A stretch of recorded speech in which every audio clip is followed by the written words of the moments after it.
चलो, जैसे last class में हम लोग विलियमसन सिंथेसिस ऑफ ईथर का डिस्कशन कर रहे थे, तो उसमें प्रोडक्ट कब बनेगा, क्या बनेगा, कुछ स्पेसिफिक केसेस, जैसे एक जगह पे हम लोग एल्कीन का फॉर्मेशन होता है, इस चीज़ का डिस्कशन हम लोग कर चुके थे। उसके अलावा फिर कुछ एक्स्ट्रा क्वेश्चंस हम लोग को सॉल्व करना है। एक्स्ट्रा क्वेश्चंस मतलब जैसे एक सर्टेन टाइप का क्वेश्चन ये सॉल्व करना है। बेसिकली क्वेश्चन नोट करो, अपने आप समझ में आ जाएगा। क्वेश्चन नोट करो। Check weather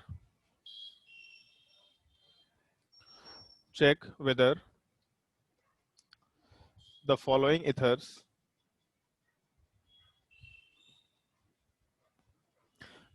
ethers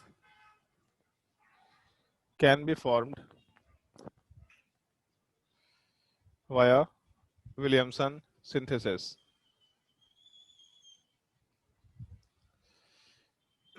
Can be formed via Williamson synthesis. इनमें से कौन कौन से इथर को हम लोग विलियमसन सिंथेसिस ऑफ इथर वाले रिएक्शन के थ्रू बना सकते हैं, ये चीज बताना है। जैसे मान लो कि अगर हम लोग ये कंपाउंड लेके चले,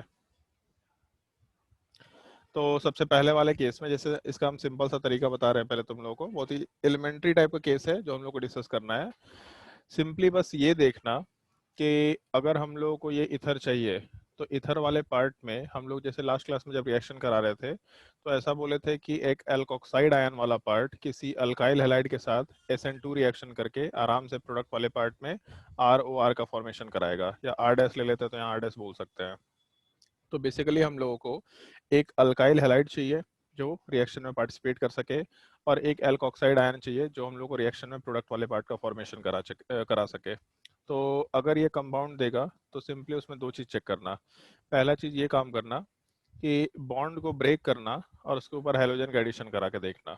जैसे अगर मान लो कि हम लोग ऑक्सीजन और बेंजीन रिंग के बॉन्ड को ब्रेक किए, तो बेंजीन के ऊपर हैलोजन का एडिशन करा के देखेंगे। इसको ब्रेक करने का सेंस ये है कि अगर ये बॉन्ड यहाँ नहीं है, इसका मतलब ये पार्ट अपना एल्कोक्साइड आयन है और दूसरा वाला पार्ट हम लोग अल्काइल हैलाइड के जैसा लेने की कोशिश कर रहे हैं। बट प्रॉब्लम ये है कि अगर हम लोग इस तरीके का अल्काइल हैलाइड लेंगे, तो इस कार्बन पे SN2 रिएक्शन तो हो ही नहीं सकता। अगर इस पे SN2 रिएक्शन नहीं हो सकता है, तो इसका मतलब हम लोग इस तरह का सिनेरियो तो नहीं लेके चल सकते हैं। तो ये जो हम लोग का पॉसिबिलिटी है, या फिर ये जो हम लोग का कंसिडरेशन है कि हम लोगों का बॉन्ड ब्रेक करने के बाद ये पीएच के ऊपर एक्स ग्रुप हो, ये तो बिल्कुल रिजेक्ट हो गया। इधर से इतना आंसर आ नहीं सकता।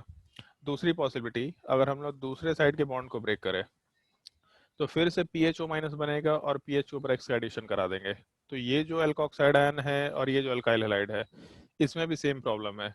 ये अल्काइल हैलाइड वाला पार्ट बेंजीन से अटैच्ड हैलोजन है, ये भी रिएक्शन में SN2 नहीं दे सकता है। तो इसका मतलब दोनों में से कोई भी अल्काइल हैलाइड हम लोग का रिएक्शन नहीं दे पाएगा। हम लोग ज्यादा सिंपली ऐसा कर सकते हैं काम कि दोनों बॉन्ड्स को ब्रेक करके दोनों पे हैलोजन लगा के चेक कर लेंगे कि दोनों में से किसी भी अल्काइल हैलाइड पे रिएक्शन हो सकता है क्या। अगर रिएक्शन दोनों में से कहीं नहीं हो सकता, मतलब विलियमसन सिंथेसिस से ये प्रोडक्ट तो नहीं बना सकते। किसी दूसरे तरीके से बना सकते हैं, मॉलिक्यूल एग्जिस्ट करता है, डेफिनेटली किसी दूसरे तरीके से बना सकते हैं, लेकिन विलियमसन सिंथेसिस ऑफ ईथर वाले तरीके से इस चीज को हम लोग नहीं बना सकते। जैसे मान लो क्वेश्चन नंबर 2 की बात करते हैं। मान लो ये कंपाउंड दे रखा PHOCH3। अब इसके बारे में पता करना है कि इसको विलियमसन सिंथेसिस ऑफ ईथर के थ्रू बना सकते हैं कि नहीं बना सकते हैं। तो सिंपली इस पीएच वाले पार्ट के ऊपर एक्स ऐड करना, CH3 के ऊपर एक्स ऐड करना, और बस ये सोच के देखना कि ये जो पार्ट है ये SN2 रिएक्शन देगा कि नहीं देगा। तो ये कंपाउंड SN2 रिएक्शन तो नहीं दे सकता, बट ये जो दूसरा पार्ट है CH3X, ये पार्ट SN2 रिएक्शन दे सकता है। अगर ये SN2 रिएक्शन दे सकता है, तो इसका मतलब इसका फॉर्मेशन फिजिबल है।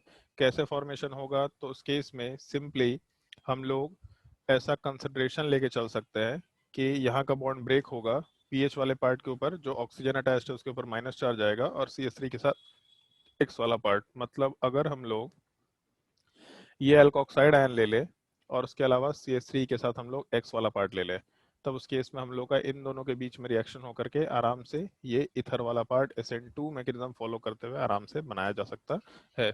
खैर सवाल में ये नहीं पूछा है कि find the reactant through which the following ethers are form, लेकिन तुम फिर भी जहां कहीं भी प्रोडक्ट बन सकेगा वहां पे ट्राई करके देख लेना कि हम लोग कौन से रिएक्टेंट को लेके इस गिवन ईथर वाले पार्ट का फॉर्मेशन करा सकते हैं, जैसा हम यहाँ पे बना के देखे हैं कि अगर ये ईथर बना पाना फिजिबल है तो क्या रिएक्टेंट लेते जिससे हम लोग का ये प्रोडक्ट बन सकता है, तो हम लोग उस चीज़ को मेंशन करते हुए काम करेंगे। इस चीज़ का थोड़ा ध्यान रखते हुए काम करना। तो ये दोनों एग्जांपल नोट करो, उसके बाद हम लोग बाकी क्वेश्चन तुम्हारे ऊपर छोड़ेंगे, तुमको ट्राई करना है क्वेश्चंस को।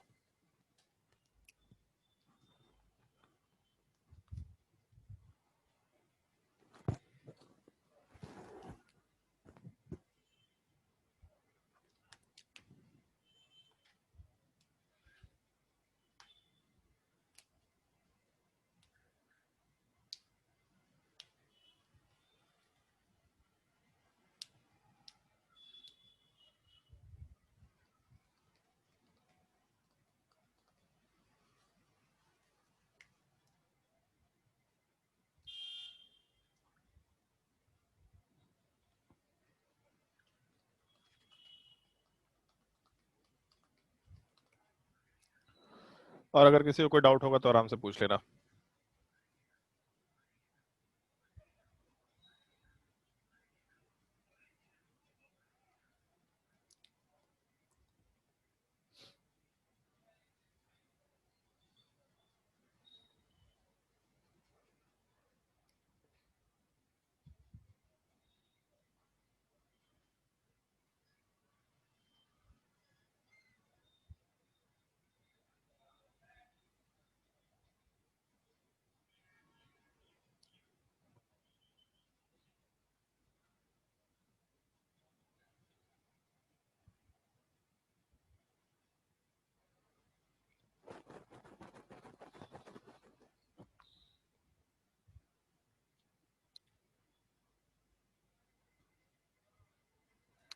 नोट करते जाओ, क्वेश्चंस ट्राई करते जाओ।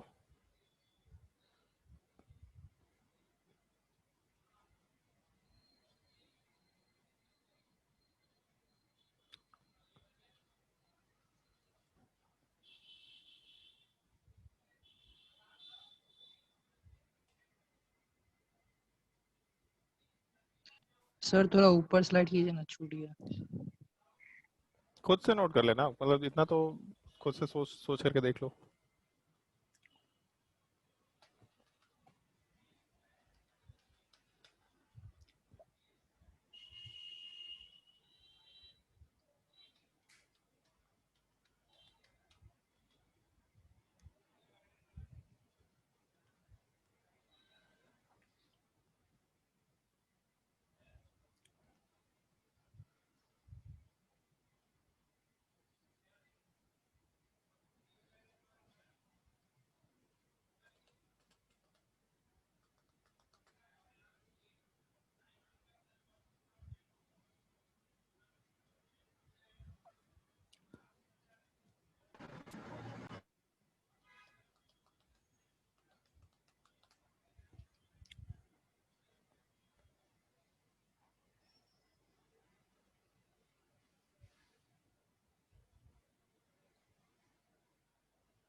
इतने क्वेश्चंस ट्राई करके देखो।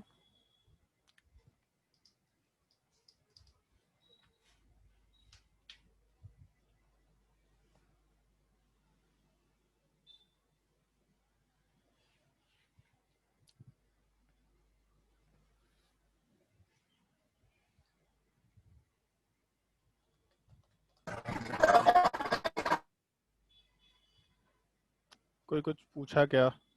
आवाज नहीं आया भाई।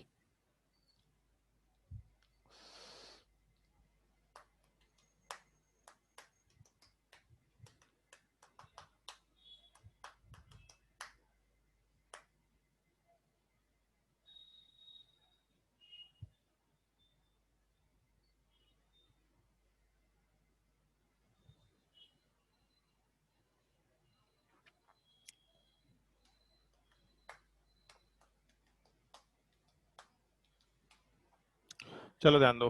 सबसे पहले वाले क्वेश्चन को अगर कंसिडर करें तो सिंपली ऑक्सीजन से अटैच जो दोनों कार्बन है इसके ऊपर हेलोजन बना के देखे। इस कार्बन के ऊपर अराइल हैलाइड वाला पार्ट और विनाइल हैलाइड वाले पार्ट के केस में SN2 रिएक्शन नहीं हो सकता। विनाइल हैलाइड का केस है यहाँ पे। दूसरे में भी विनाइल हैलाइड है, कार्बन डबल बॉन्ड कार्बन से अटैच हेलोजन वाला पार्ट, इस पे भी SN2 रिएक्शन नहीं हो सकता। दोनों में से अगर किसी पे SN2 रिएक्शन नहीं हो सकता मतलब विलियमसन सिंथेसिस किसी भी तरीके से करा के ये प्रोडक्ट नहीं बना सकते हैं। क्वेश्चन नंबर 4 वाले पार्ट को अगर कंसिडर करेंगे तो पहले कार्बन पे हेलोजन या ऑक्सीजन से अटैच दूसरे कार्बन के ऊपर हेलोजन अगर अटैच करे तो पहले में मिथाइल हैलाइड है, SN2 रिएक्शन होगा। दूसरे में इथाइल हैलाइड है, यहाँ भी SN2 रिएक्शन होगा। तो अगर हम लोगों को रिएक्शन कराना है तो हम लोग मिथाइल हैलाइड अगर लेके चले, इसका मतलब बाकी हम लोग को इथॉक्साइड आयन लेके चलना पड़ेगा, एक ये पॉसिबिलिटी। और अगर हम लोग इथाइल हैलाइड लेकर के चले तब उस केस में हम लोग को मिथॉक्साइड आयन वाला पार्ट लेके चलना पड़ेगा। दोनों में से जो तरीका यूज करना है दोनों को यूज करके हम लोग आराम से प्रोडक्ट का फॉर्मेशन करा सकते हैं। एक छोटा सा सवाल यहाँ पे ये है कि दोनों में से ज्यादा बेटर पॉसिबिलिटी कौन सा है, मतलब ऊपर वाला पार्ट और नीचे वाला पार्ट अगर इन दोनों को कंसिडर करें तो ज्यादा बेटर पॉसिबिलिटी कौन सा है इन दोनों में, ये फर्स्ट वाले से तरीके में और दूसरे वाले तरीके में।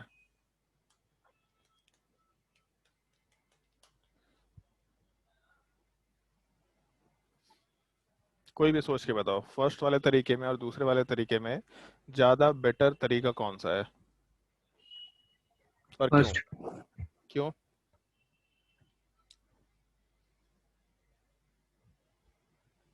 पहला वाला तरीका क्यों?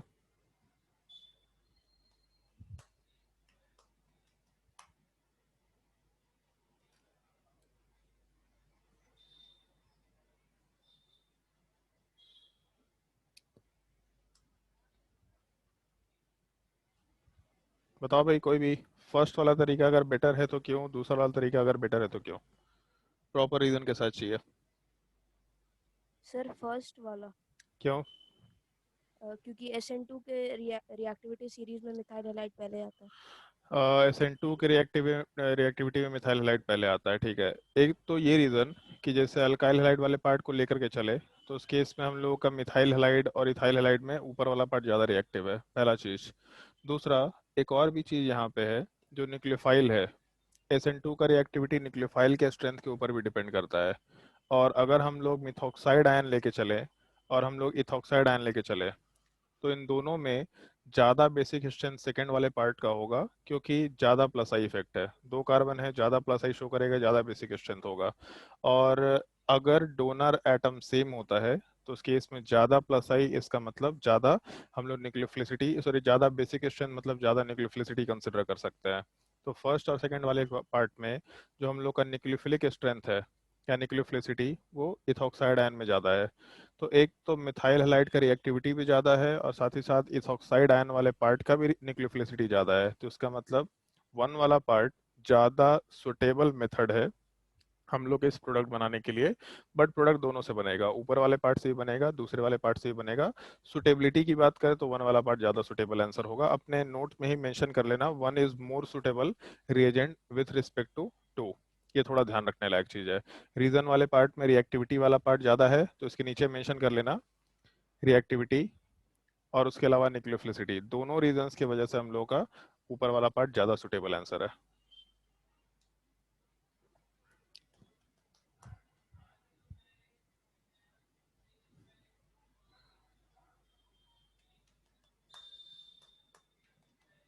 फिर उसके बाद क्वेश्चन नंबर 5 वाला पार्ट। क्वेश्चन नंबर 5 वाले पार्ट में ऑक्सीजन जिस कार्बन से अटैच्ड है वहाँ हेलोजन लगाया, ऑक्सीजन जिस दूसरे कार्बन से अटैच्ड है वहाँ हेलोजन लगाया। ना ब्रिज हेड पे इधर रिएक्शन पॉसिबल है, ना ब्रिज हेड पे दूसरे साइड रिएक्शन पॉसिबल है। इसका मतलब इस केस में हम लोग का प्रोडक्ट SN2 की तरफ से नहीं बनाया जा सकता, पॉसिबिलिटी नहीं है। 6 नंबर वाले पार्ट में पीएच के ऊपर एक्स लगाए, इधर SN2 पॉसिबल नहीं है। Carbon double bond carbon vinyl halide पे SN2 रिएक्शन पॉसिबल नहीं है, मतलब दोनों में से कहीं भी रिएक्शन नहीं होगा तो ये प्रोडक्ट नहीं बना सकते। 7 नंबर वाले पार्ट में टर्शियरी ब्यूटाइल हैलाइड, दूसरे साइड भी tertiary butyl halide. Tertiary butyl halide वाले पार्ट पे SN2 रिएक्शन नहीं हो सकता है, लेकिन E2 इलिमिनेशन हो जाता है। तो खैर हम लोग को ये इथर बनाना है, अल्कीन का फॉर्मेशन नहीं करना है। इसका मतलब ये तरीका हम लोग, मतलब ये रिएजेंट का फॉर्मेशन या फिर इस अल्कीन का फॉर्मेशन हम लोग डायरेक्टली नहीं करा सकते। इस एक चीज का थोड़ा अपने को ध्यान रखना पड़ेगा। SN2 के थ्रू नहीं करा सकते, इस एक चीज का ध्यान रखना होगा। उसके बाद क्वेश्चन नंबर 8 वाले पार्ट को अगर कंसिडर करें तो यहाँ वाले पार्ट पे हम लोग का SN2 रिएक्शन पॉसिबल नहीं है, लेकिन जो हम लोग का मिथाइल हैलाइड है इस पे अगर हेलोजन होता है तो यहाँ पे SN2 रिएक्शन पॉसिबल है। तो एटलीस्ट एक तरफ से SN2 पॉसिबल है, तो हम लोग आराम से जिस कार्बन के ऊपर हेलोजन होने पे SN2 पॉसिबल है उस कार्बन पे हेलोजन वाले पार्ट को प्लेस कर देंगे और ऑक्सीजन को दूसरे वाले कार्बन के साथ छोड़ देंगे। तो इस केस में अगर हम लोग ये अल्कोक्साइड आयन लेके चले और मिथाइल हलाइड लेके चले तो यहाँ से हम लोग का ये प्रोडक्ट वाला पार्ट आराम से बन जाएगा, ऐसा हम लोग बोल सकते हैं। अगर क्वेश्चन नंबर 8 तक में कोई डाउट है किसी को तो पूछ लो, अगर डाउट नहीं है तो हम लोग कुछ सिक्वेंशियल रिएक्शन की बात कर रहे हैं। और सिक्वेंशियल रिएक्शन में ए से प्रोडक्ट बी बनेगा, बी से सी बनेगा, सी से डी बनेगा, जहां तक बनेगा वहां तक बनाते चले जाना है। तो इसके नीचे क्वेश्चन नोट कर लेना, फाइंड द प्रोडक्ट। और फाइंड द प्रोडक्ट मतलब सारे के सारे प्रोडक्ट्स मेंशन करना है।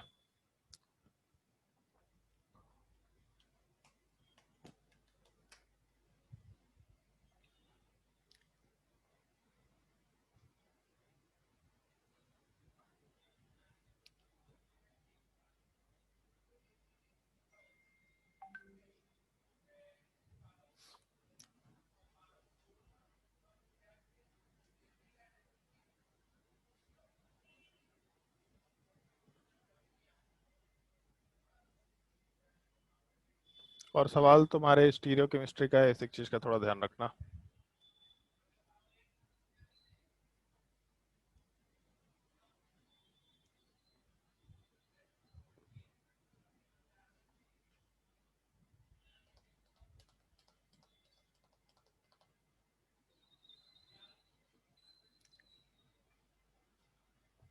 हर एक केस में स्टीरियो केमिस्ट्री के पार्ट को इन्वॉल्व करते हुए बनाना है सवाल।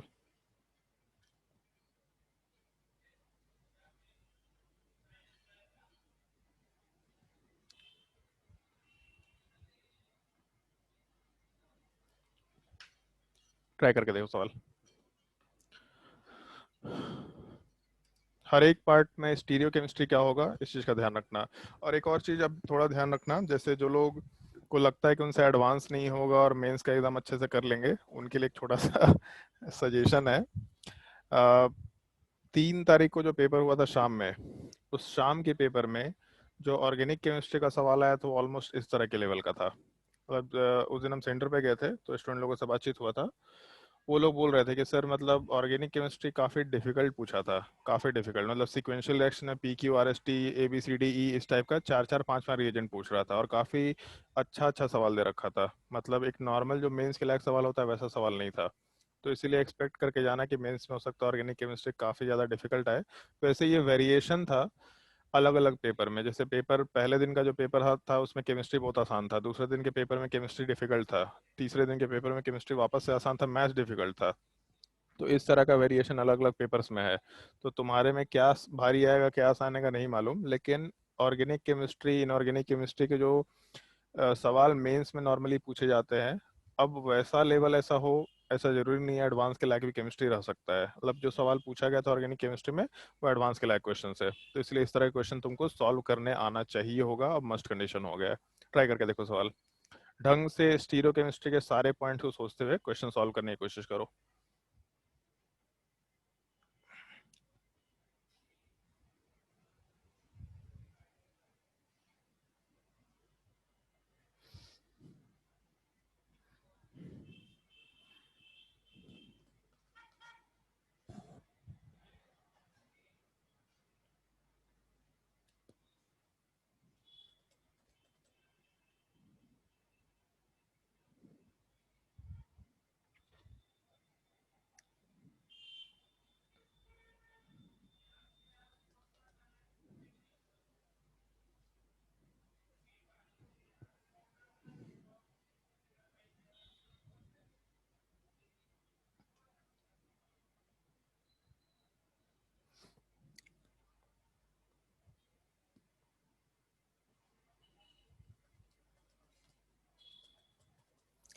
कौन सा रिएक्शन कौन से टाइप के मैकेनिज्म फॉलो कर रहा है उसको कॉपी पलट के देख लो, कोई दिक्कत नहीं है। क्वेश्चन प्रैक्टिस कर रहे हैं हम लोग भी बेसिकली।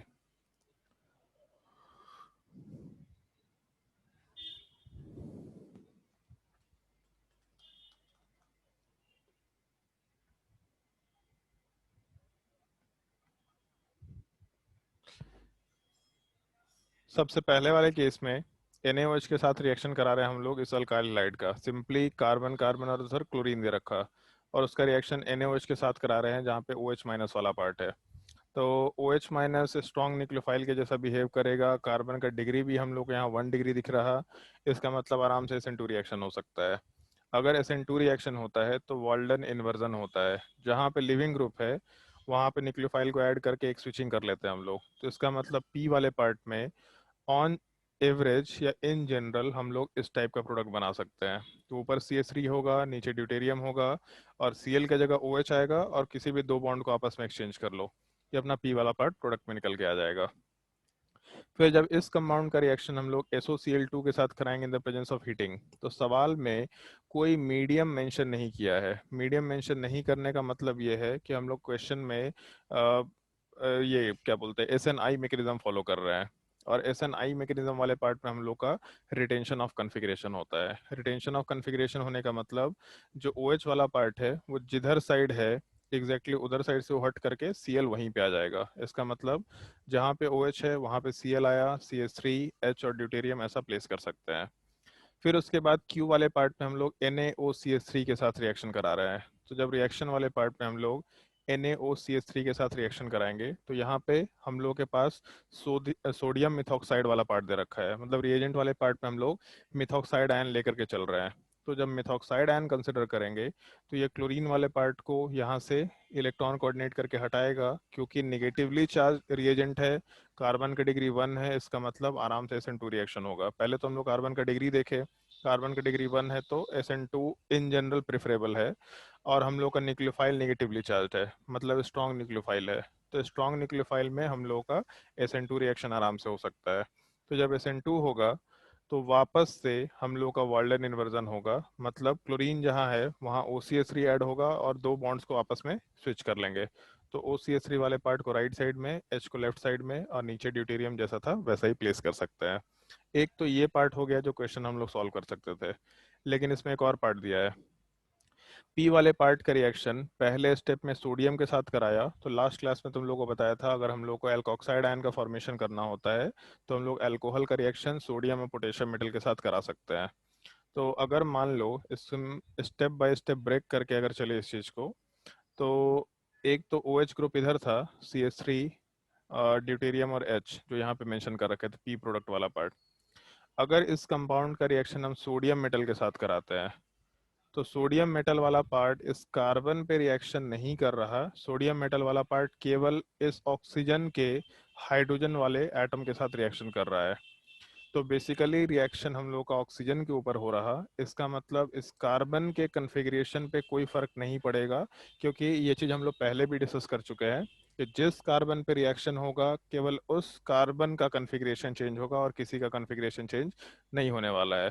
इसका मतलब जब हम लोग सोडियम मेटल के साथ रिएक्शन कराएंगे तो यहाँ से हम लोग का H वाला पार्ट H2 के फॉर्म में हटेगा, मतलब जो हाइड्रोजन वाला पार्ट हम लोग का दे रखा था, यह हाइड्रोजन वाला पार्ट H2 के फॉर्म में यहाँ से रिमूव होगा, बट कार्बन के कन्फिग्रेशन में कोई चेंज नहीं होने वाला है। तो पहले स्टेप में जब सोडियम के साथ रिएक्शन होगा तो हम लोग के प्रोडक्ट वाले पार्ट में CH3 जहाँ था वहीं रहेगा, H जहाँ था वहीं रहेगा, ड्यूटेरियम जहाँ था वहीं रहेगा, केवल हम लोगों का जो ऑक्सीजन वाला पार्ट है उससे H हट करके उसमें नेगेटिव चार्ज बन जाएगा, सबसे पहला चीज़। उसके बाद सेकेंड स्टेप में हम लोग रिएक्शन करा रहे थे यहाँ पे CH3Cl के साथ, तो हम लोग के इस कंपाउंड का रिएक्शन CH3Cl के साथ कराना है।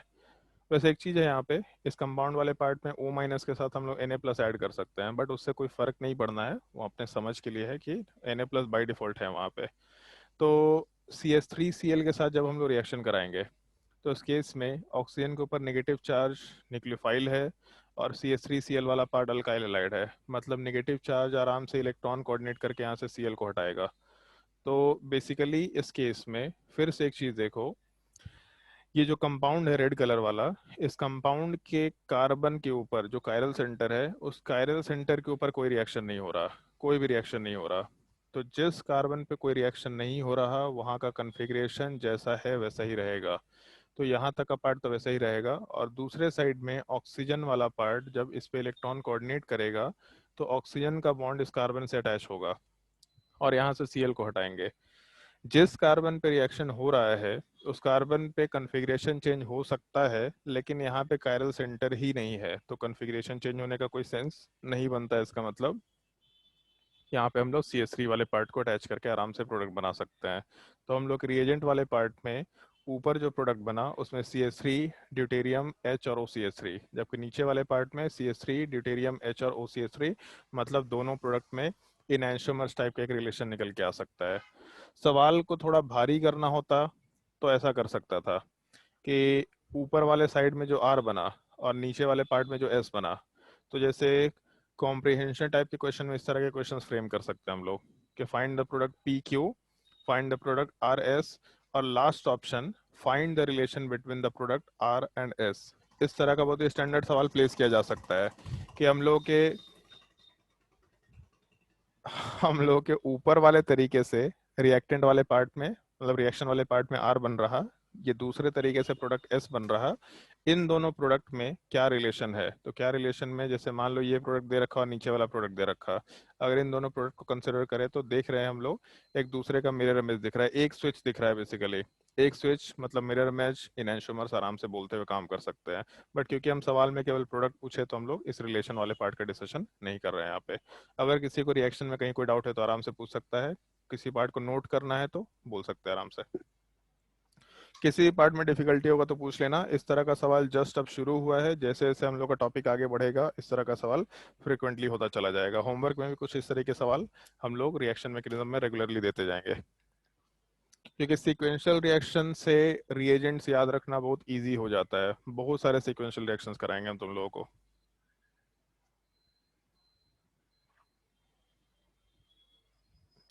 अगर किसी को कोई डाउट है तो पूछ लो,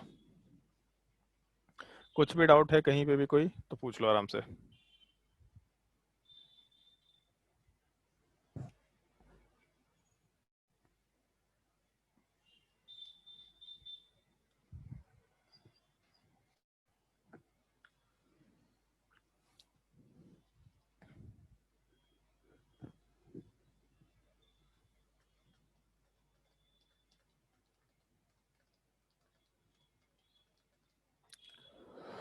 चलो, अगर डाउट नहीं है तो फिर हम लोग आराम से अगले टॉपिक में मूव करते हैं। हम लोग का नेक्स्ट हेडिंग डालना अपने कॉपी में, लेक्चर नंबर 30। एक minute.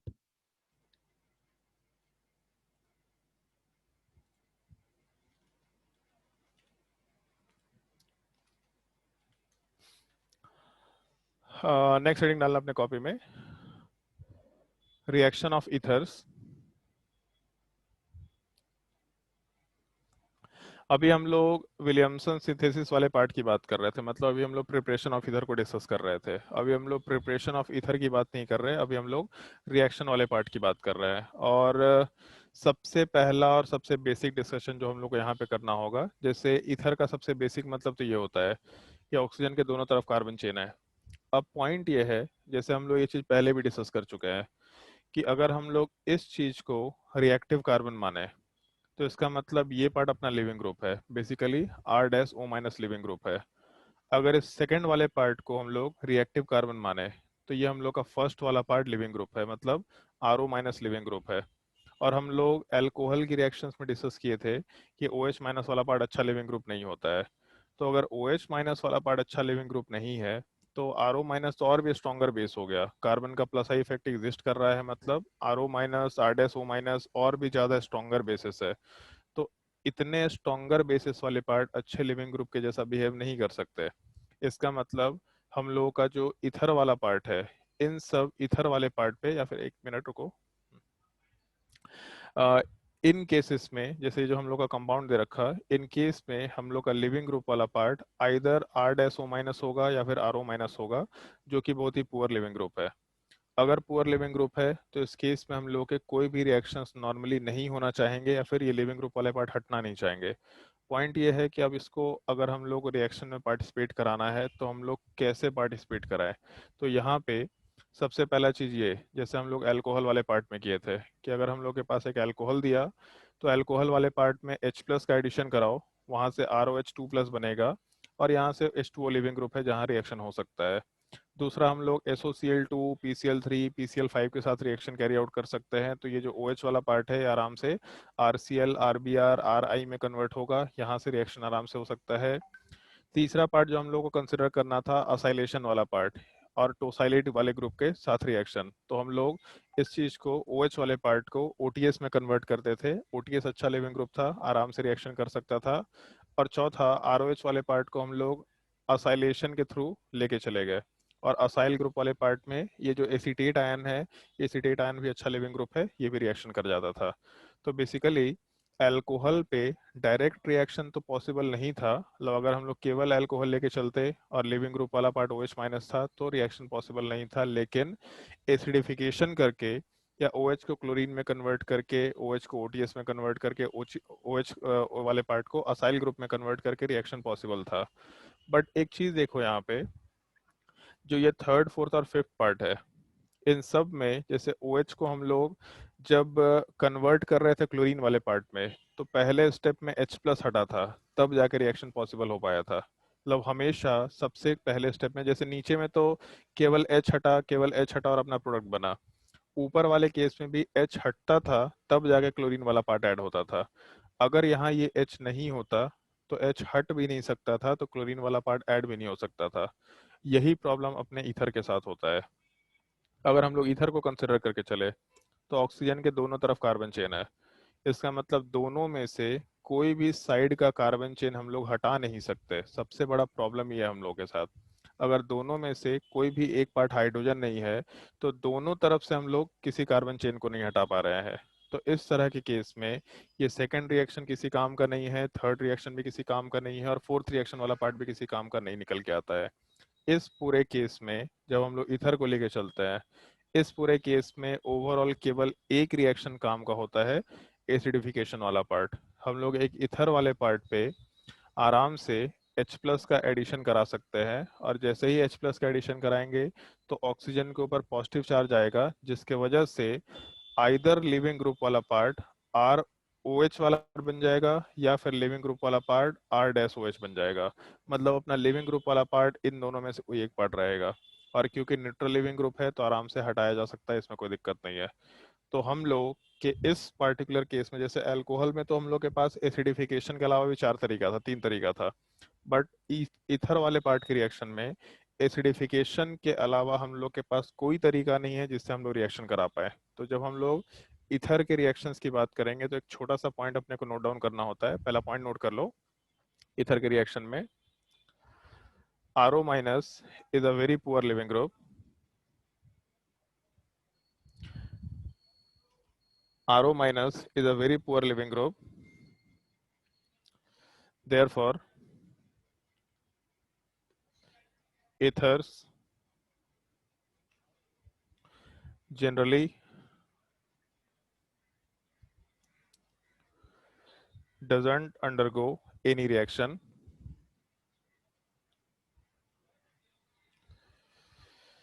Ether generally doesn't undergo any reaction. Ether वाला पार्ट कोई भी रिएक्शन नहीं करता है जनरली, एक्सेप्ट एसिडिफिकेशन या एक्सेप्ट रिएक्शन आफ्टर एसिडिफिकेशन।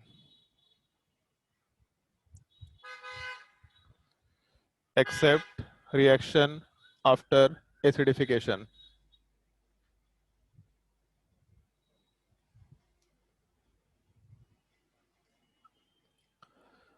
और इसमें भी हम लोग के पास केवल दो सिनेरियो है एसिडिफिकेशन वाले पार्ट में।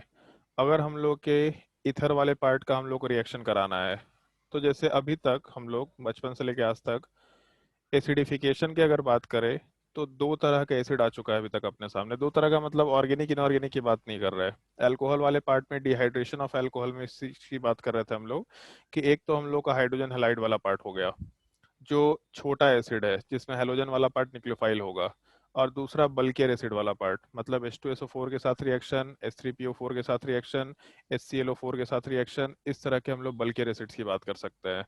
तो हम लोग का जो अल्कोहल वाला पार्ट था जब HX के साथ रिएक्शन कर रहा था तो SN1 SN2 टाइप का रिएक्शन कर रहा था।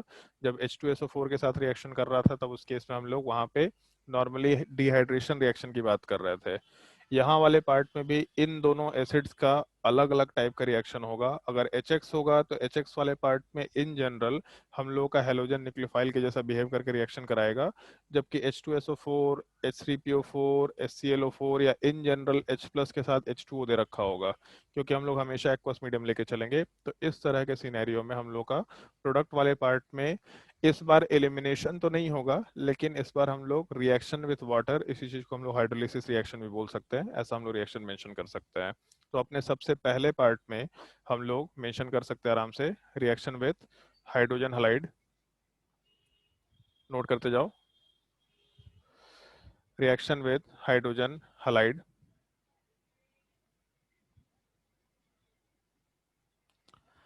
और अपने सिचुएशन बहुत ही सिंपल से हैं, जाने पहचाने हैं, क्योंकि हम लोग अल्कोहल वाले पार्ट में इस रिएक्शन को ऑलरेडी कंसिडर कर चुके हैं।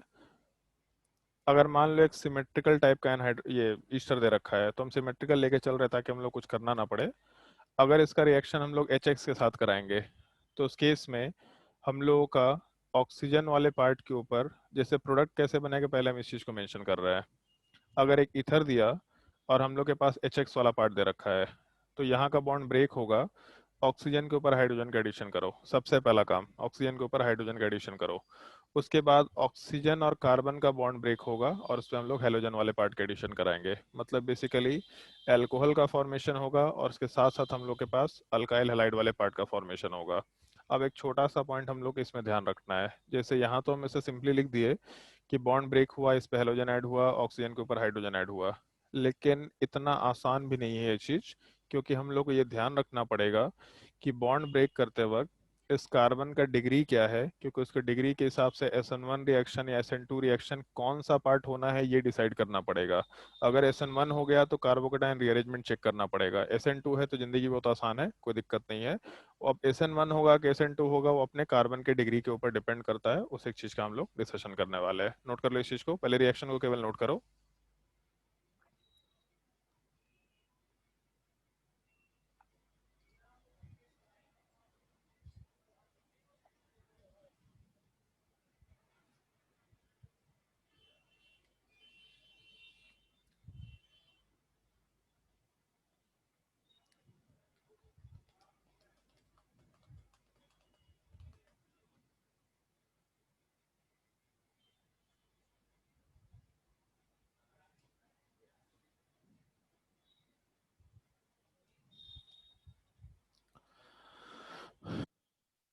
किसी भी स्टेप में किसी को कोई डाउट होगा तो पूछते चले जाना।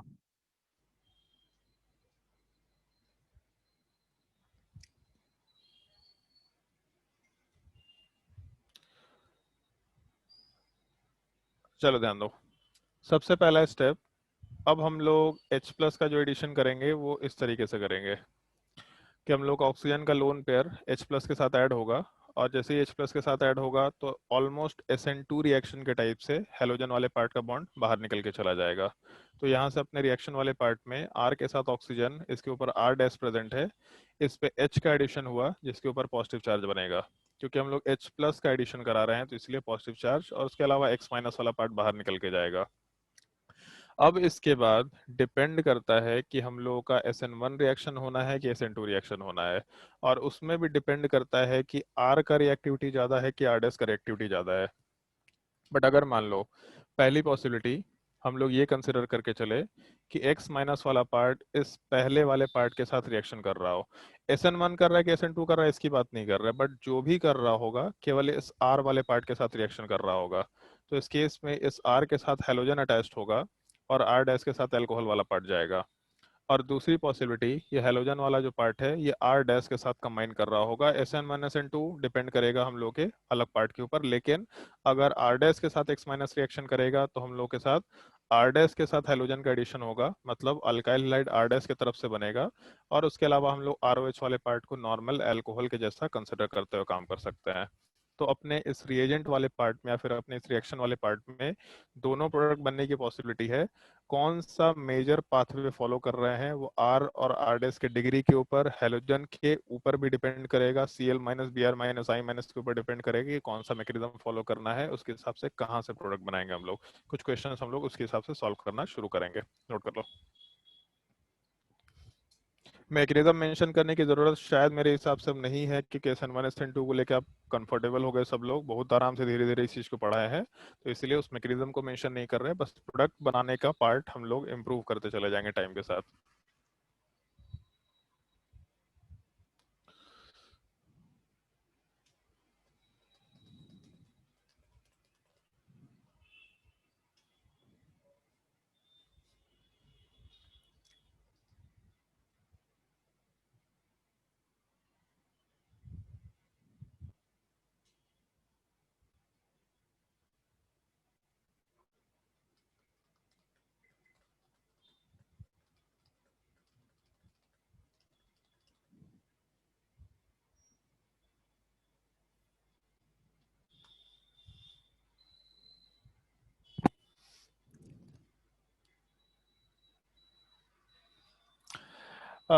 एक चीज सोच के बताओ, किससे पूछा जाए? ऋषिकेश, यार इसको आवाज ही नहीं आता है। ऋषिकेश जब जवाब देता है तो फिर आवाज प्रियतोष, यस सर। एक चीज बताओ कि कौन सा रिएक्शन ज्यादा डोमिनेटिंग होना चाहिए गिवन सिचुएशंस में, SN1 रिएक्शन या SN2 रिएक्शन? मतलब 1 डिग्री और 3 डिग्री की बात नहीं करे, 2 डिग्री के हिसाब से बात कर। अगर 2 डिग्री रहा तो SN1 ज्यादा प्रिफरेबल होना चाहिए कि SN2 ज्यादा प्रिफरेबल होना चाहिए, और कैसे पता करेंगे? ऋषिकेश तुम भी बता सकता है अगर सब आवाज आ रहा है तो।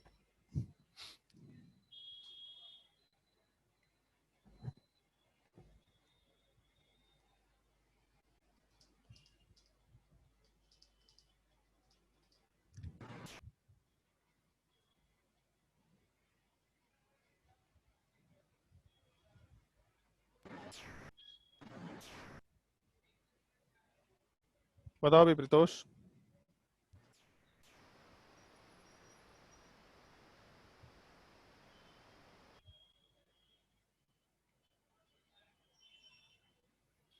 बोल ही नहीं रहा जी।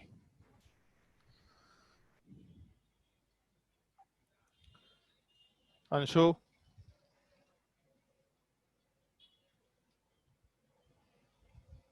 Yeshi, sir SN1। क्यों, कैसे मालूम पड़ा? मतलब कैसे डिसाइड किया बेसिकली कि SN1?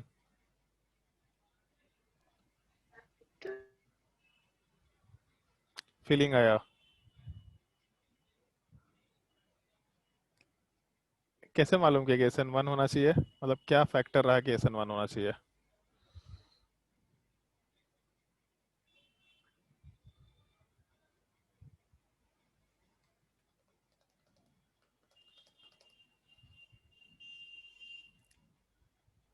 बताओ भाई, कुछ भी दिमाग लगा के बताओ, क्या फैक्टर आया कि SN1 होना चाहिए?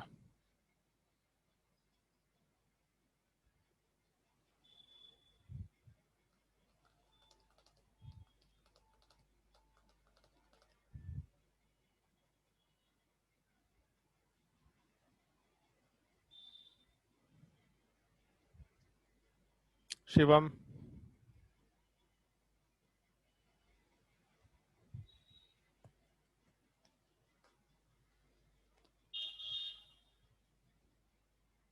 निशांत,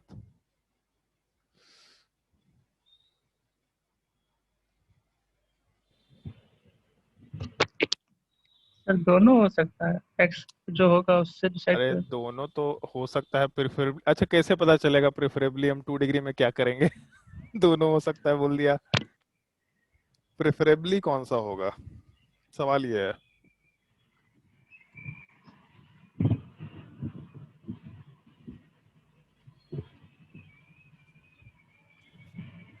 चलो ध्यान दो। आदित्य एक सवाल का जवाब दो, ये कौन सा टाइप का मीडियम है? इधर तो रिएक्टेंट है बट ये मीडियम भी है। कौन सा टाइप का मीडियम है?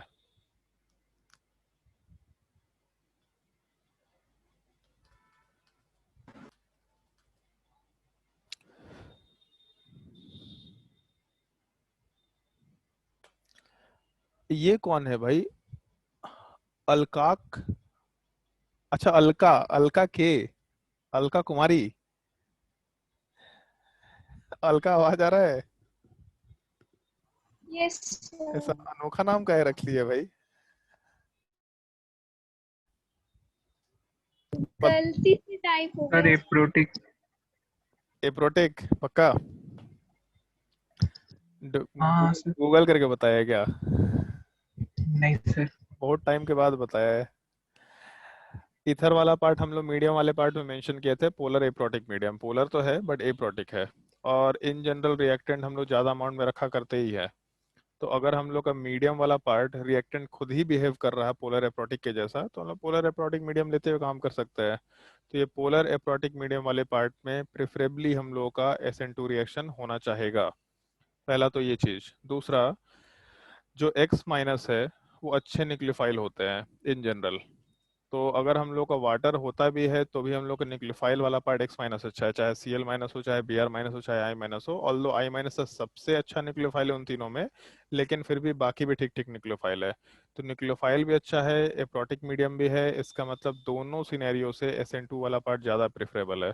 डिग्री मैटर करेगा, लेकिन अगर डिग्री का कॉम्बिनेशन हुआ तो SN2 वाला पार्ट ज़्यादा प्रेफरेबल होगा। तो इस केस में हम लोग इस तरीके से बात कर सकते हैं कि जैसे मान लो एक टेबल टाइप का बना देते हैं हम। टेबल टाइप से ही मेंशन कर रहे हैं। आर वाला पार्ट या आर डैश वाला पार्ट, अगर हम लोग इसके टेबल के हिसाब से बात करें कि आर वाला पार्ट 1 डिग्री हुआ और आर डैश वाला पार्ट भी 1 डिग्री हुआ, तो 1 डिग्री और 1 डिग्री में इधर भी SN2 इधर भी SN2, ओवरऑल रिएक्शन में SN2 रिएक्शन होगा। सबसे पहला कंसिडरेशन जो ध्यान रखना है। दूसरा पार्ट 1 डिग्री हुआ और यहाँ 2 डिग्री हुआ, तो 1 डिग्री में हम लोग का SN2 रिएक्शन होगा प्रेफरेबली।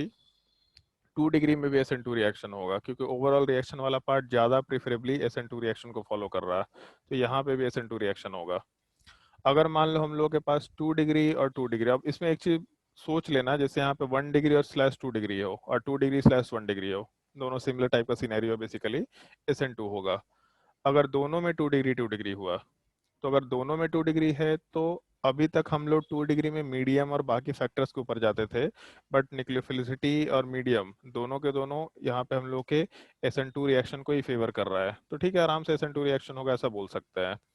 फिर उसके बाद मेन पार्ट शुरू होता है हम लोग का 3 डिग्री वाले पार्ट से। अगर 3 डिग्री और 3 डिग्री हुआ, तो ये 3 डिग्री वाला पार्ट प्रेफरेबली SN1 को ही फॉलो करेगा, तो SN1 रिएक्शन होना है। मेन पार्ट यहाँ से एक आता है कि अगर हम लोग का 3 डिग्री का कॉम्बिनेशन हो, 3 डिग्री और 2 डिग्री का, या उल्टा ले लेते हैं 2 डिग्री एंड 3 डिग्री का, तो 2 डिग्री में SN2 का रिएक्टिविटी बढ़ता है, बट 3 डिग्री वाले पार्ट में SN1 का रिएक्टिविटी काफ़ी हाई होता है। तो बेसिकली उसको ऐसा समझो कि हम लोग का 2 डिग्री में SN2 का रिएक्टिविटी बढ़ा, मतलब ऐसा हम इधर इधर वाले पार्ट को 2 डिग्री लेके चल रहे हैं, इधर वाले पार्ट को 3 डिग्री लेके चल रहे हैं। तो 2 डिग्री में हम लोग का SN2 का रिएक्टिविटी बढ़ा, बट 3 डिग्री में SN1 का रिएक्टिविटी ओवरऑल SN2 की रिएक्टिविटी के ऊपर चला गया, तो हम लोग का SN1 वाला पार्ट ज़्यादा डोमिनेटिंग हो जाएगा।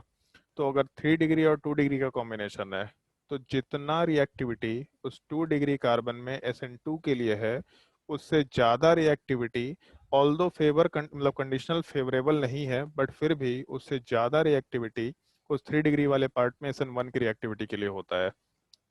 तो इधर वाला पार्ट SN1 को फेवर कर रहा और 2 डिग्री वाला पार्ट SN2 को फेवर कर रहा, लेकिन SN2 का ओवरऑल रिएक्टिविटी का कंसिडरेशन इस 3 डिग्री के SN1 से कम निकल के आता है। तो इसलिए हम लोग प्रेफरेबली SN1 कराते हैं यहाँ पे, और जब SN1 कराएंगे तो हम लोग 3 डिग्री वाले कार्बन के ऊपर कराएंगे, हम लोग 2 डिग्री वाले पार्ट पे नहीं कराएंगे। जब एग्जांपल्स मेंशन करेंगे तो आएंगे इस चीज पे। और मेन सबसे बड़ा कंफ्यूजन होता है इस कॉम्बिनेशन में कि अगर 1 डिग्री के साथ 3 डिग्री रहा तब क्या करेंगे, मतलब 1 डिग्री के सामने 3 डिग्री रहा या 3 डिग्री के सामने 1 डिग्री रहा, तो इस कॉम्बिनेशन में क्या करेंगे। तो ये जो लास्ट अपना कंसिडरेशन है, इस कॉम्बिनेशन वाले पार्ट में हम लोग डायरेक्टली कोई कमेंट नहीं कर सकते। इसमें दो तरह का सिचुएशन होगा। एक सिचुएशन ये कि अगर एनहाइड्रस दे रखा तब उस केस में क्या करेंगे, मतलब एनहाइड्रस HX दे रखा तब उस केस में क्या करेंगे। तब नॉर्मली जैसे एनहाइड्रस का मतलब बिना पानी का, और बिना पानी का अगर हम लोग बात करें इसका मतलब हम लोग केवल उस ईथर के मीडियम में रिएक्शन कराने की कोशिश कर रहे हैं जो कि पोलर एप्रोटिक मीडियम है, SN2 को फेवर करेगा।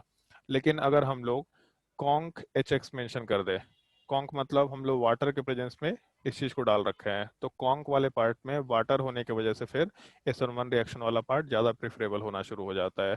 तो सबसे लास्ट सिनेरियो में हम लोग डिग्री वाले पार्ट के अलावा उस रिएजेंट का भी ध्यान रखते हैं कि एनहाइड्रस HX दे रखा या कॉन्क HX दे रखा। अगर एनहाइड्रस दिया मतलब बिना पानी का, अगर बिना पानी का तो हम लोग SN2 रिएक्शन कराएंगे। अगर कॉन्क दे रखा मतलब हम लोग पानी लेकर के चल रहे हैं, पोलर प्रोटिक मीडियम है ऐसा लिख देते हैं, कॉन्क का मतलब वाटर, और वाटर वाला पार्ट पोलर प्रोटिक मीडियम है, इसीलिए SN1 रिएक्शन ज्यादा प्रेफरेबल निकल के आ जाएगा। ये कॉम्बिनेशन याद रखने की कोशिश मत करना, बस ये फैक्टर ध्यान रखना कि हम लोग का SN2 ज्यादा प्रेफरेबल है, बस इस एक चीज का ध्यान रखना। और बाकी 3 डिग्री रहा तो SN1 वाले पार्ट को हम लोग प्रीफर करते हैं। नोट डाउन कर लो इस टेबल को। बाकी जब क्वेश्चन सॉल्व करेंगे तो इस चीज का कंसिडरेशन समझ में आएगा तुम लोगों को।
और अगर इसको नोट कर लिया होगा तो हम लोग कुछ क्वेश्चंस वाले पार्ट का डिस्कशन करेंगे। सिंपल क्वेश्चंस होगा, ज़्यादा उसमें दिमाग नहीं लगाना है, बस सिंपल क्वेश्चन को सॉल्व करते वक्त क्या क्या चीज़ों का ध्यान रखना है इस चीज़ की बात करेंगे।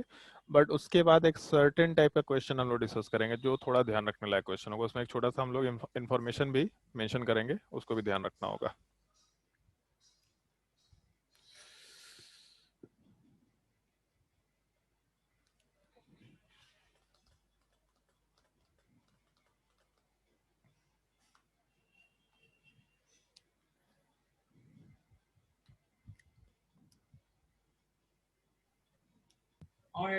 এটা করছি দেখছি।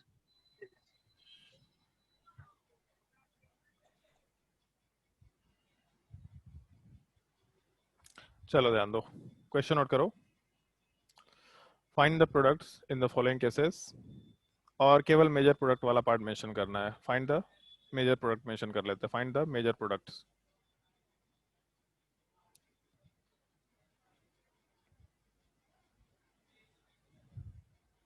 और एक चीज का थोड़ा ध्यान रखना, कौन सा मैकेनिज्म है इस चीज को मेंशन करते हुए काम करना। चलो ध्यान दो, सबसे पहले वाले क्वेश्चन पे ध्यान दो, नोट डाउन कर लेना बाद में। सबसे पहले वाले क्वेश्चन में जैसे इधर प्रोडक्ट बनाना है, तो प्रोडक्ट बनाते वक्त पूरा मैकेनिज्म मत लिखना, इतना फुर्सत मत निकालना। प्रोडक्ट बनाते वक्त सिंपली ऐसा करना कि जो रिएक्टेंट दे रखा होगा उस रिएक्टेंट में सबसे पहला काम ऑक्सीजन के ऊपर हाइड्रोजन ऐड करना, सिंपली बस हाइड्रोजन ऐड करना। उसके बाद ये देखना कि इस कार्बन वाले पार्ट का डिग्री क्या है, दोनों कार्बन्स का। तो इस वाले केस में हम लोग को मिथाइल कार्बन दिख रहा, 1 डिग्री बोल देते हैं अभी के लिए, यहाँ पे 1 डिग्री दिख रहा। 1 डिग्री में हम लोग का SN2 रिएक्शन ज़्यादा प्रेफरेबल है, दोनों ही SN2 है और एक ही तो कार्बन है बेसिकली। तो अगर दोनों 1 डिग्री है, मिथाइल कार्बन है, तो SN2 रिएक्शन ज़्यादा प्रेफरेबल है। इसका मतलब SN2 मैकेनिज्म फॉलो करते हुए सिंपली हम लोग जिस कार्बन का रिएक्टिविटी ज़्यादा होगा, जैसे 2 कार्बन है, दोनों में अगर SN2 है, तो प्रेफरेबली ज़्यादा रिएक्टिव कार्बन कौन सा है SN2 के लिए, उस कार्बन को आइडेंटिफाई करो, उस कार्बन के साथ ऑक्सीजन के बॉन्ड को ब्रेक करके यहाँ जो HBr का Br माइनस वाला पार्ट है उसको वहाँ पे ऐड कर दो। तो अपने प्रोडक्ट वाले पार्ट में CH3 वाले पार्ट के साथ OH का एडिशन हो जाएगा और उसके अलावा CH3 वाले पार्ट के साथ Br।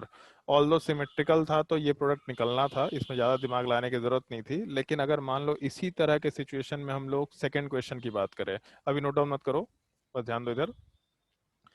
मान लो ये कंपाउंड दे रखा, इसका रिएक्शन हम लोग HI के साथ करा रहे हैं, तो इस कंपाउंड वाले पार्ट में सबसे पहला स्टेप जो मेंशन किया तुम लोगों को, ऑक्सीजन के ऊपर हाइड्रोजन का एडिशन करो, सबसे पहला स्टेप।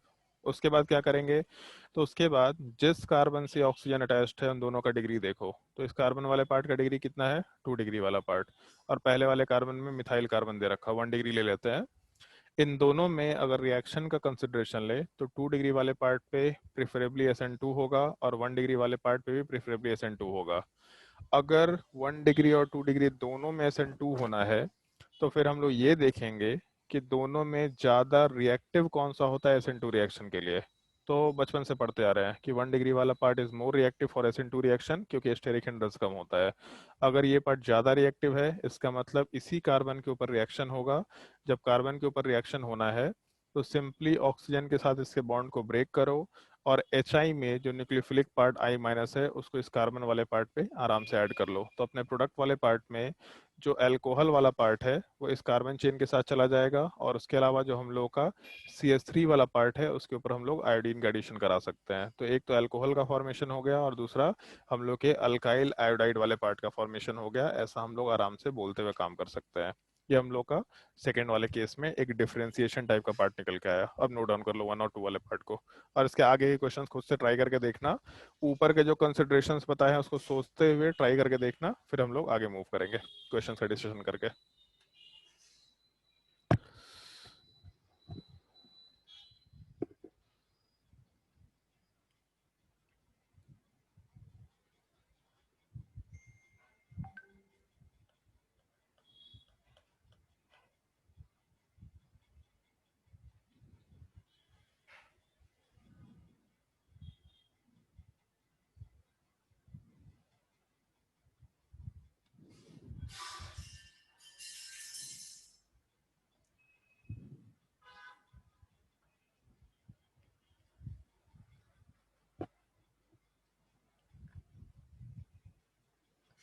अगर किसी को स्टेप में कोई डिफिकल्टी है तो आराम से पूछ सकता है कि प्रोडक्ट कैसे बना रहे हैं हम लोग। अगर कोई भी दिक्कत है तो आराम से पूछ लेना, बेहिचक पूछ लेना।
अगर नोट कर लिया हो तो फिर उसके आगे क्वेश्चन ट्राई करते जाओ।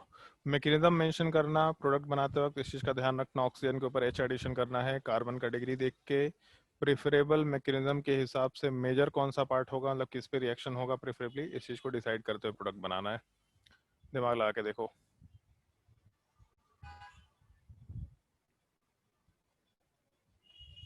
और हम लोग रिएजेंट में HI लेके ही चलेंगे क्योंकि HI ही हमेशा यूज किया जाता है। HCl HBr का रिएक्टिविटी कम होता है, उसको यूज नहीं किया जाता है। HI ही यूज करेंगे हम लोग।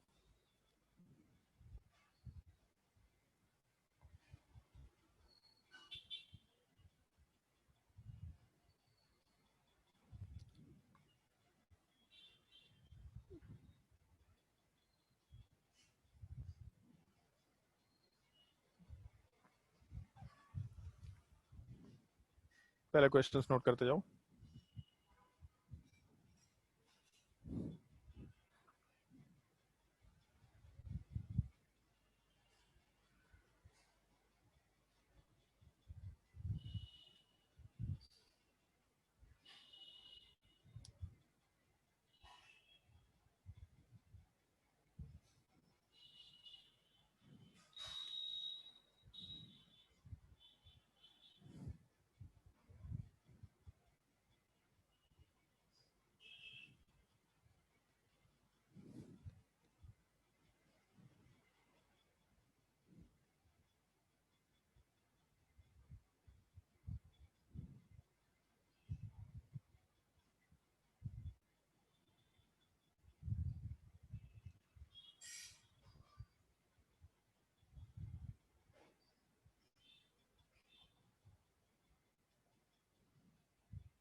ट्राई करके देखो इतने क्वेश्चंस पहले।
क्वेश्चन नंबर 3 वाले पार्ट की जैसे बात करते हैं, जैसे मान लो अगर क्वेश्चन नंबर 3 कंसिडर करेंगे तो सबसे पहला काम ऑक्सीजन के ऊपर H का एडिशन किया, फिर कार्बन का डिग्री देखा तो मिथाइल कार्बन यहाँ दे रखा है और दूसरे वाले केस में 1 डिग्री, और मिथाइल पे SN2 रिएक्शन होगा, 1 डिग्री पे भी SN2 रिएक्शन होगा, और ज़्यादा रिएक्टिविटी तो मिथाइल वाले का होता है। इसका मतलब प्रेफरेबली इसी के ऊपर रिएक्शन कराएंगे।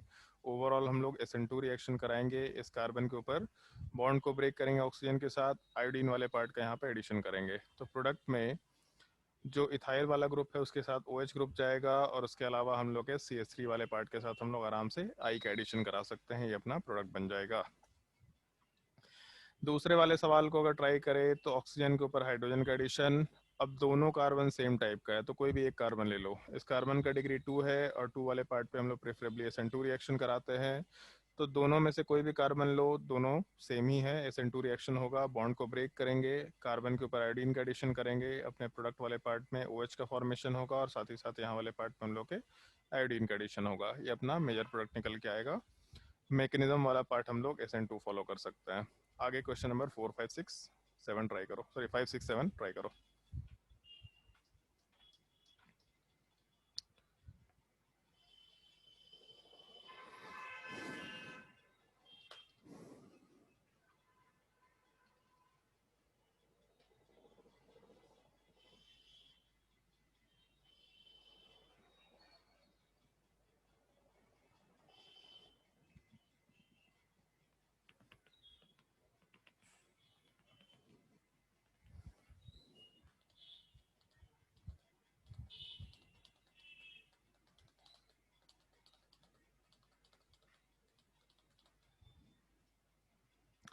क्वेश्चन नंबर 5 वाले पार्ट में अगर ऑक्सीजन के ऊपर हाइड्रोजन ऐड करे तो इससे अटैच दोनों कार्बन सेम है फिर, बट दोनों कार्बन 3 डिग्री है, और 3 डिग्री वाले पार्ट पे हम लोग का SN1 रिएक्शन ज़्यादा प्रीफरेबल होता है। तो दोनों पे ही 3 डिग्री है, दोनों पे SN1 होगा, तो बॉन्ड को ब्रेक किया, कार्बोकैटायन रीअरेंजमेंट चेक किया, बट रीअरेंजमेंट यहाँ हो नहीं सकता, तो इस कार्बन के ऊपर आयोडीन का एडिशन करके प्रोडक्ट वाले पार्ट में आराम से OH ग्रुप और साथ ही साथ दूसरे तरफ से टर्शियरी ब्यूटाइल आयोडाइड का फॉर्मेशन करा सकते हैं। ये अपना प्रोडक्ट निकल के आ जाएगा। 6 नंबर वाले पार्ट में ऑक्सीजन के ऊपर H का एडिशन कराए, एक कार्बन की डिग्री 2 है, एक कार्बन की डिग्री 3 है। 3 वाले पार्ट पे SN1 होगा, 2 वाले पार्ट पे SN2 होगा, लेकिन 3 डिग्री के SN1 का जो रिएक्टिविटी है वो 2 डिग्री के SN2 से ज़्यादा होता है, तो इसीलिए ज़्यादा रिएक्टिव पार्ट SN1 होगा, SN2 नहीं कराएंगे हम लोग।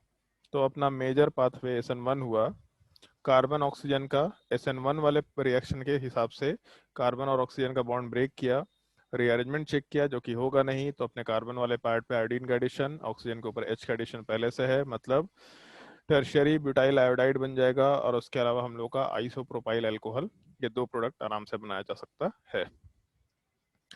क्वेश्चन नंबर 6 तक में अगर किसी को कोई डाउट है तो पूछ सकता है, अगर डाउट नहीं है तो मेरे हिसाब से शायद क्वेश्चन नंबर 7 में डाउट होना भी नहीं चाहिए, क्योंकि हम लोग के ऑक्सीजन के ऊपर H के एडिशन के बाद यहाँ पे मिथाइल ग्रुप दे रखा, और दूसरे वाले कार्बन पे 3 डिग्री पे SN1 होगा, मिथाइल वाले पार्ट पे SN2 होगा। अगर 1 डिग्री लेके चले तो SN1 का रिएक्टिविटी SN2 का रिएक्टिविटी बहुत हाई होता है, और 3 डिग्री में SN1 का रिएक्टिविटी बहुत हाई होता है। तो कॉन्क वाला पार्ट मतलब पोलर प्रोटिक मीडियम वाला पार्ट है, ये प्रेफरेबली SN1 कराएगा, और अगर SN1 कराएगा तो हम लोग के इस 3 डिग्री वाले पार्ट पे रिएक्शन होगा, मतलब यहाँ के बॉन्ड को ब्रेक करके इसके ऊपर आयोडीन का एडिशन करेंगे, तो अपने टर्शियरी ब्यूटाइल वाले पार्ट पे आयोडीन का एडिशन, और उसके अलावा CH3 वाले पार्ट के साथ OH का एडिशन।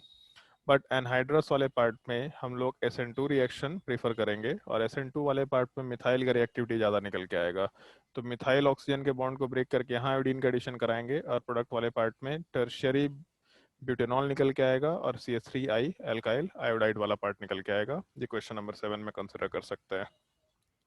यहाँ तक के पार्ट में अगर किसी को डाउट है तो आराम से पूछ सकता है, कोई भी डाउट है तो आराम से पूछ लो।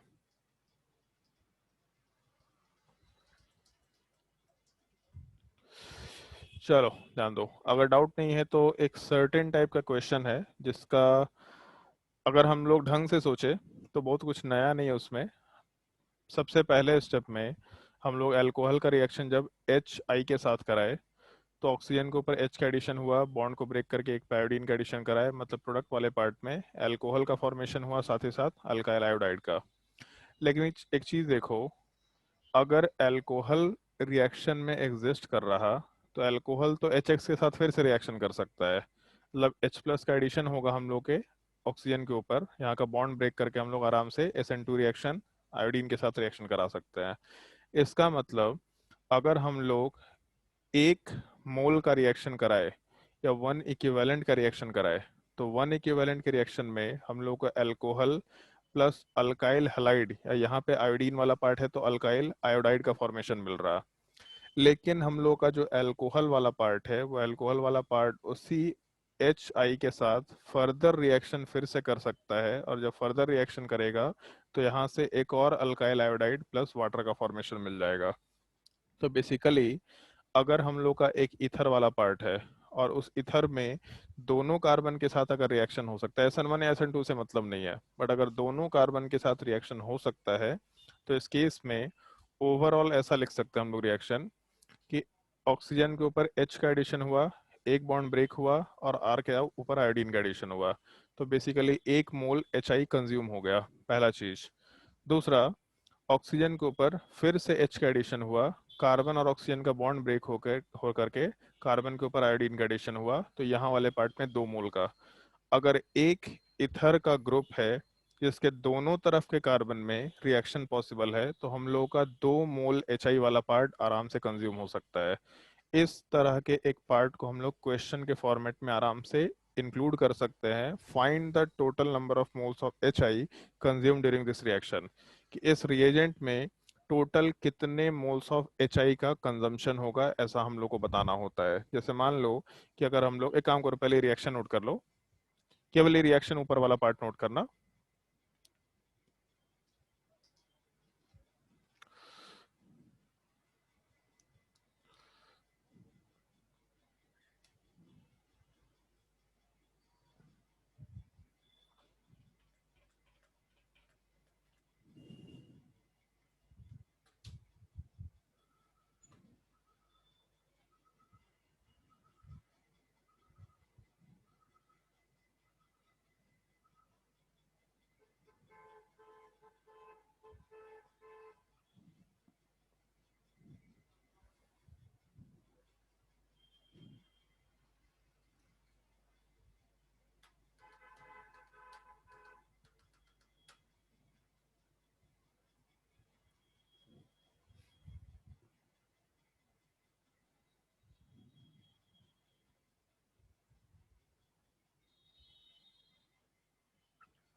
चलो ध्यान दो, जैसे क्वेश्चन का हम लोग एक फॉर्मेट मेंशन कर रहे हैं, क्वेश्चन तो हम और भी देंगे, इसमें तुम लोग को होमवर्क में ही ट्राई करना है इस चीज को। क्वेश्चन नोट करो, find the number of moles of HI consumed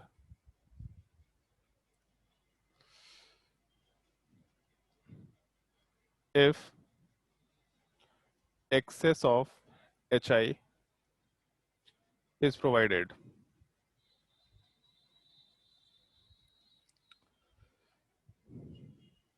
If excess of HI is provided.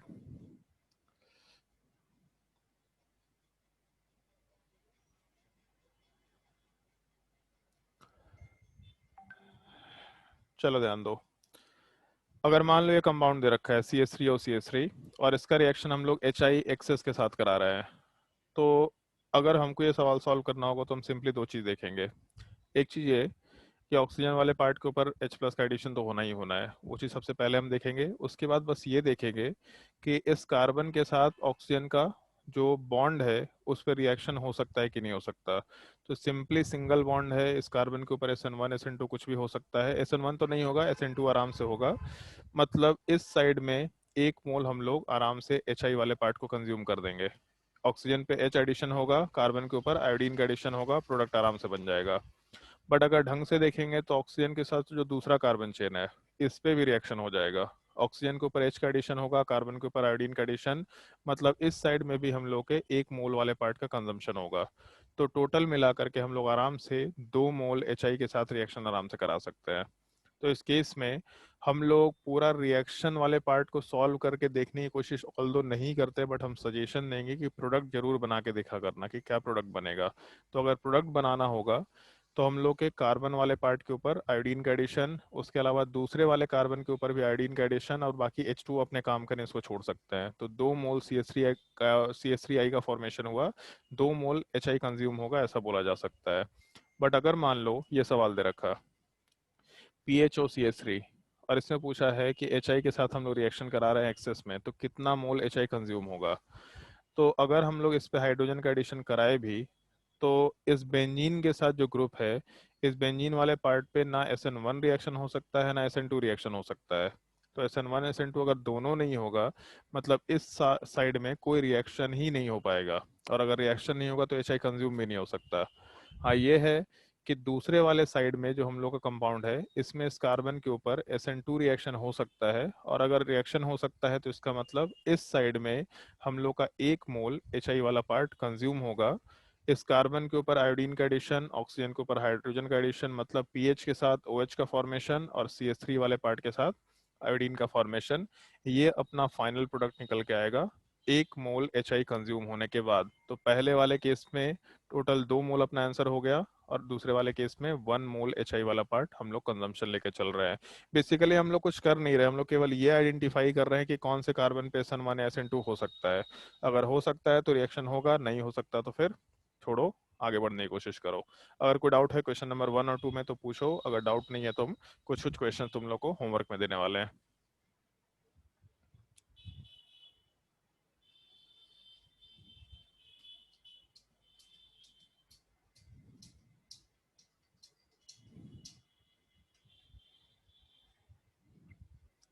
पहले हम क्वेश्चन नोट डाउन कर लेते हैं, तुम लोग को PDF भेजेंगे, उससे क्वेश्चन सॉल्व कर लेना आराम से। हम क्वेश्चन फटाफट नोट डाउन कर ले रहे हैं, ठीक है? अभी नोट डाउन मत करो इस चीज को। क्वेश्चन नंबर 3 वाले पार्ट में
ठीक है, ये 8 क्वेश्चन तुम लोग को ट्राई करना है। अभी हम पीडीएफ भेज देंगे तुम लोग के ग्रुप में, तो इन 8 क्वेश्चंस को नोट डाउन कर लेना। और इन 8 क्वेश्चंस को ट्राई करने के बाद तुम्हारे बुकलेट में कुछ क्वेश्चंस है जिनको तुम लोग को ट्राई करना है। 1 मिनट।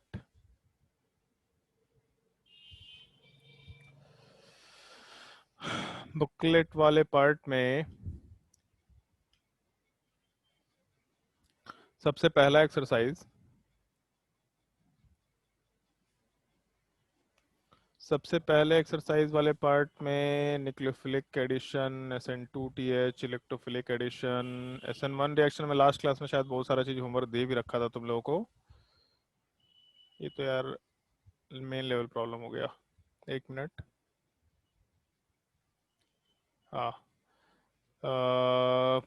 SN2, SN1, ठीक है। एक्सरसाइज 1 वाले पार्ट में क्वेश्चन नंबर 24 में एक पार्ट नहीं दे रखा है, इसको ट्राई कर लेना। SN1 exercise 1 question number 24, question number 26 अभी जस्ट डिस्कस किया इस चीज को। Question number 27,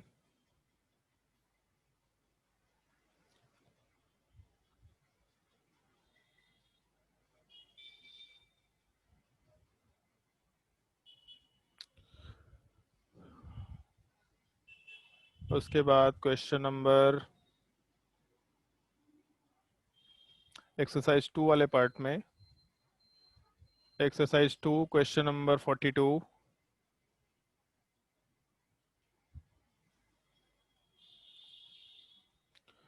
46। बस ये एक छोटा सा टॉपिक बाकी रह गया हम लोग का कि हाइड्रोलिसिस ऑफ ईथर और इपॉक्साइड का रिएक्शन, बहुत ही छोटा सा टॉपिक है। इसके बाद हम लोग आराम से मिसलेनियस क्वेश्चन सॉल्व करेंगे। 48,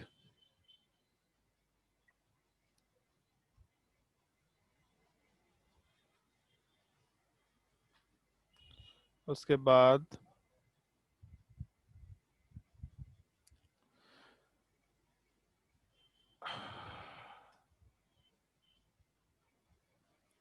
एक्सरसाइज 3 वाले पार्ट में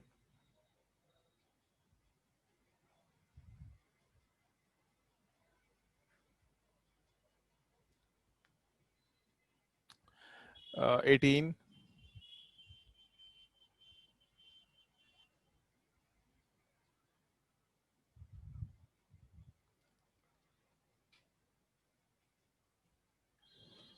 32,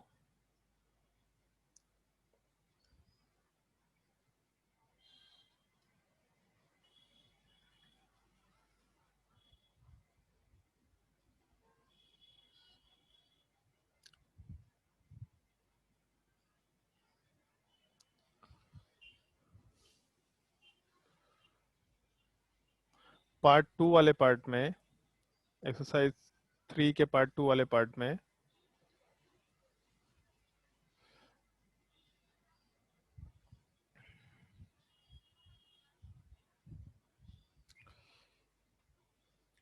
इंटीजर टाइप, सॉरी पार्ट 2 नहीं, पार्ट 3 वाले पार्ट में integer type question number 4, question number 1 2, part 3 में क्वेश्चन नंबर 1 2 4,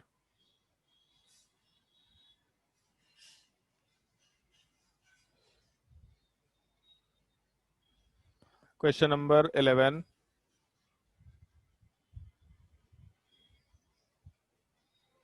14, 15। और ये सब अच्छा अच्छा सवाल दिख रहा है हमको, इन सब क्वेश्चंस को अच्छे से ट्राई करना है इंटीजर टाइप में। 16,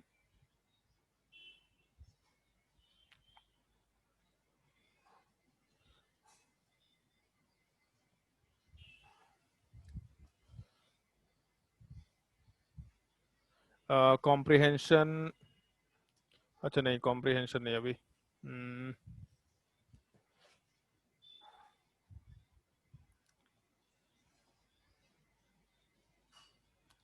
कॉम्प्रिहेंशन 6,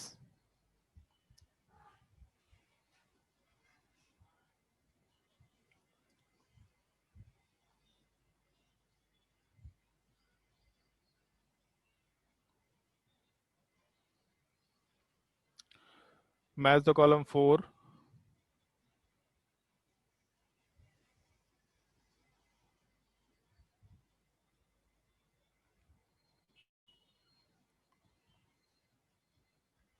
ठीक है, इतने क्वेश्चंस ट्राई कर लेना और बाकी हम लोग नेक्स्ट क्लास में मिसलेनियस क्वेश्चन वाला पार्ट प्रैक्टिस करेंगे। नेक्स्ट क्लास में बहुत सारे क्वेश्चंस कराएंगे हम लोग।